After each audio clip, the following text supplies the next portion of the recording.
Bonjour à tous, je voudrais vous commenter un arrêt de la Cour d'appel d'Aix-en-Provence rendu le 28 avril 2016.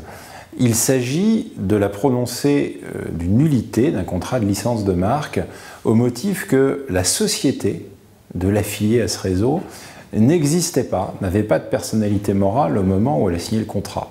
C'est une situation qui se présente très souvent pour les développeurs d'enseignes. Au moment de la négociation du contrat de franchise, la société qui a vocation à être licenciée ou franchisée n'est pas encore immatriculée. Cela signifie qu'elle n'a pas de numéro de RCS et donc elle n'a pas encore de personnalité morale. C'est l'immatriculation qui lui donne la personnalité morale, qui est une condition pour qu'elle prenne valablement des engagements. Tant qu'elle n'est pas immatriculée, un des associés peut agir au nom et pour le compte de la société en formation. Elle l'est à coup sûr lorsque les statuts sont signés et elle l'est en droit dès qu'il existe une intention des associés de constituer une société entre eux.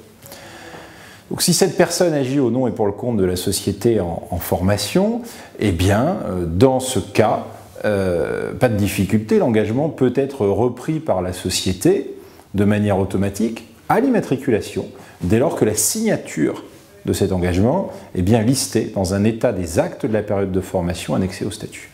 Alors, dans l'arrêt que je vous présente, il s'agissait d'un contrat de licence de marque signé par un licencié, et ce licencié n'était pas immatriculé au RCS, mais il n'était pas signataire par le biais d'une personne physique qui aurait agi au nom et pour le compte de celui-ci.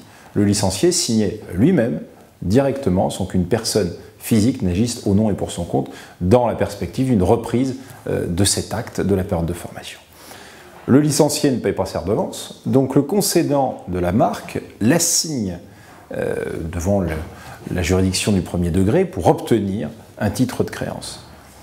La juridiction du premier degré la déboute en disant « il ne peut pas exister de titre de créance puisqu'il n'existe aucun contrat de licence valablement formé. Votre co-contractant n'avait pas de personnalité morale au moment où il a signé le contrat. Par conséquent, il n'avait pas la capacité juridique de s'engager. » La Cour d'appel confirme la décision de première instance, bien évidemment, puisque la capacité à souscrire un engagement est une condition de validité du contrat, au même titre, par exemple, que le consentement ou la cause. Donc, par conséquent, la nullité du contrat est prononcée.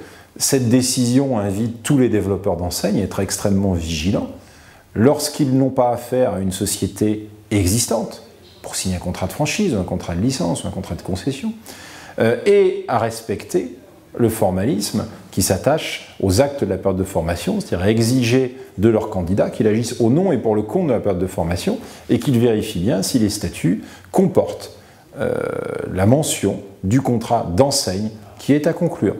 Merci de votre attention.